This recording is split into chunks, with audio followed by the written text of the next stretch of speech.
cooperative, you know, something like the Social Services Resource Directory, which is really just an application of computing power to social good that benefited nobody but the people in need.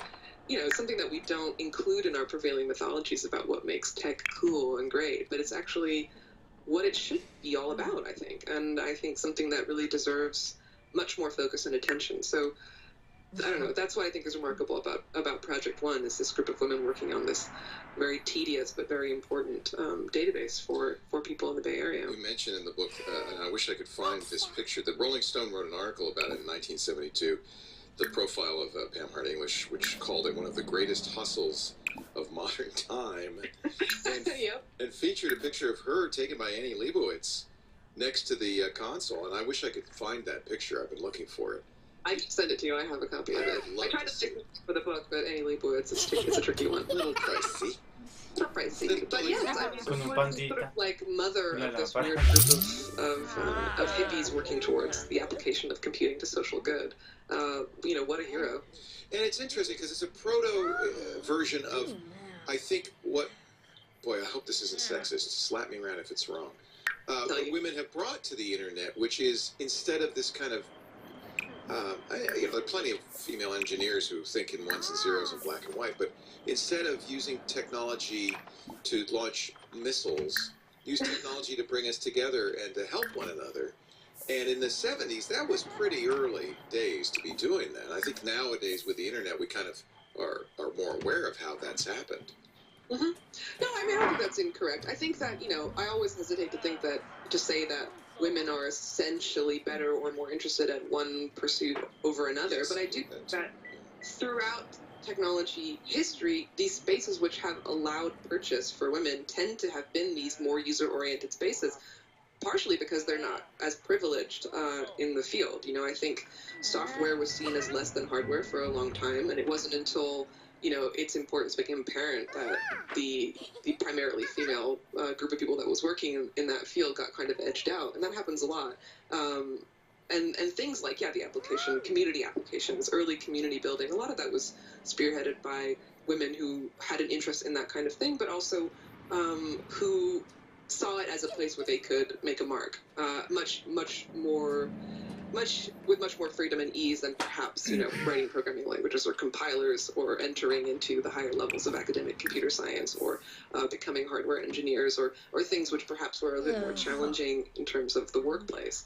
There's a whole chapter in the book about hypertext, which was an incredibly convivial field for women as well, and again, because I think it was seen as being, you know, kind of soft social sciences, you know, much more fluffy and people-oriented than serious programming, but ultimately became something that was, you know, became foundational to the way that we interface with each other in the modern world, which is something that a generation of female computer scientists and researchers realized long before the web came along. So there are these kind of points of access that tend to be more user-oriented historically that have allowed women to make an impact. But I don't think that necessarily means that women are like naturally good at doing that kind of thing. I think it's just the place where it works. And, you know, collectively you look at the history and you see that kind of thing happening again and again. And I do think women have done an excellent job in that domain. And I think women could have done an excellent job in any domain that they felt comfortable participating in ultimately. Boy, there's so many stories in here. I'm going to have to pick only a handful because we don't want to keep you all day, although... Ya les puse nuevas lámparas. Luego te hacer una pared ahí, poner otro I mentioned baño. the well, of course, Community One, Community Memory and Resource One, and the SDS eventually kind of transmogrified into something called the Whole Earth Electronic Link that Larry Brilliant and Stuart Brand started. And we've been talking about that in other interviews we've done on this show. We talk a lot about computer history.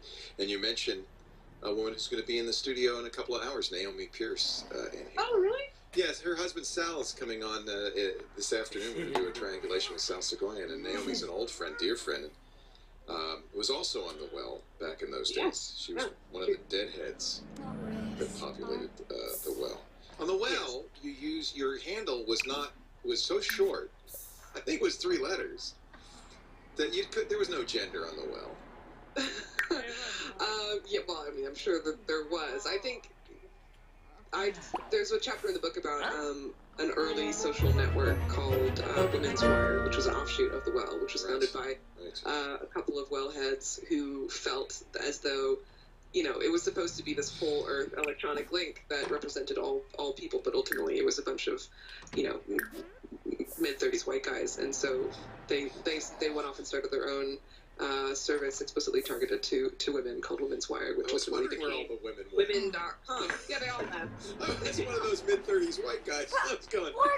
Where do they all go? All right. Yes, they started another service which ultimately became women.com and was like a massive like .com era boom time company. Kind of another remarkable story in of its own.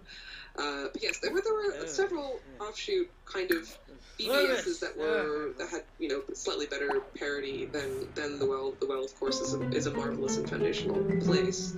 There's a chapter in the book about this woman, Stacey Horn, who founded the kind of East Coast equivalent of the Well, a service called Echo, which at a time when the internet was, you know, really like about 10 to 15% female, Echo had a 40% female user base, and all of its moderators, every conversation was moderated by two hosts, a male host and a female host. So she worked really hard to create a system that would be more welcoming to women than other services that she'd experienced have been.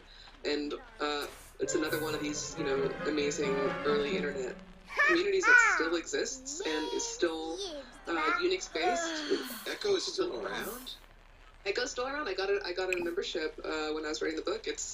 There's still an active community of hardcore users, just as the Well is still around. I mean, some people, you find your community and you stick with it, and I think that's admirable too. And ultimately, you know, I don't know, having a Unix-based BBS that has lasted since 1989 is such an incredible feat of you know, again, of technological care and stewardship, and it's become this remarkable historical document. And if you go and look at Echo and you search for 9/11 or the Anita Hill hearings or the O.J. Simpson Bronco chase, you can find conversations that happened in real time as those things were going down, and it's absolutely remarkable because you can really see how, you know, real people lived and thought and talked about these things. It's probably not going to be able to do that, you know, in 20 years' time for Facebook or for Twitter. It's going to be much harder to search that material and actually make it useful.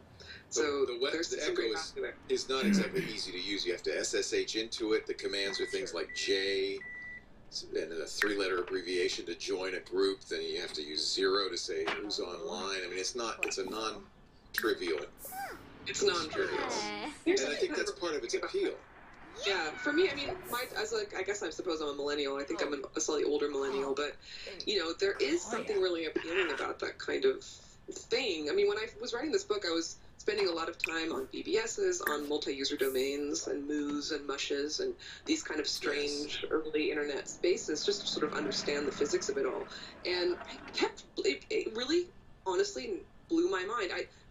The only comparison I can think of is, you know, when I was a teenager and I realized that when you put a needle on a vinyl record, it makes sound. Like, you know, this technology that seemed to be so self-apparent for a generation previous, when you discover it when you're younger, it's to know that you can still to this day go to a multi-user domain, you know, and like chat to people in a simulated text space using this very specific kind of physics. And there are still people there, and it still works, and you can just, you know, dial into it through the terminal on your Mac. I mean, there's something kind of magical about that, sort of peeling back all of the layers of all the semantics and all the symbolism and all of the capitalism and all of the centralization and all the stuff that has come afterwards, to go back to the sort of skeletal original thing and just actually have a conversation with somebody is genuinely kind of magic feeling. And I sort of have a pet theory that millennials will get really into BBS as a sort of reactionary analog thing. I don't think I'm right, but I really want to be right. And they'll all be playing Colossal Cave Adventure. We'll be playing weird door games on BBSs and you know, who knows? I look at our 15-year-old and I look at him and the games he plays with his friends. A lot of them are 8-bit games that look a lot like the games, you know, I played on my Atari VCS. They're very primitive. And they love those old games. So, you know, the physics of what makes things feel real and immersive isn't about how high res and high def and, you know, like fast things are. It's about, like, you know, collaboration with others. I think you can be in the most 8-bit environment, and if you're chatting to somebody in real time, you might as well be like in the holodeck because it works, Right? You know. Sí, pero esa señora se ve como rara la que está hablando ahí con a Lío. bunch of resources Es into, como extraña. you know, skinning something so it looks hyper real. Ultimately, that's just creepy. I'd rather. That's right. I'd rather just have fun, you know. The brain is much better than a Xeon-based experiment. Well, that's why we still write books, right? And it's just words on paper, but it still sucks us into the story. Voy a terminar de hacer este pastel para Cara. Cara va a tener su cumpleaños. It's a sim-free life. Ayer entrevisté a un señor que dijo, estos no son los robots que yo pedí, que traen las estrellas de la muerte, salió y habló, y había unas personas que estaban sentadas ahí. Oh, I have too many phones and not enough chargers, but this is a charger. Oh, this is the Pixel charger, which was supposed to come in the front. Maybe it did. Muy bien. Kid Angel. Kido, le faltó la O que yo le iba a poner como si fuera un nombre japonés, pero bueno.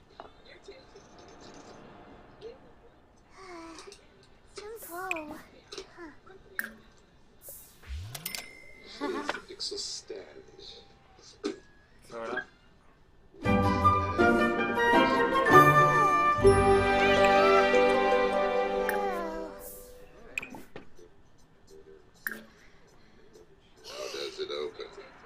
Jugando and make a wish. So ingenious on those boxes.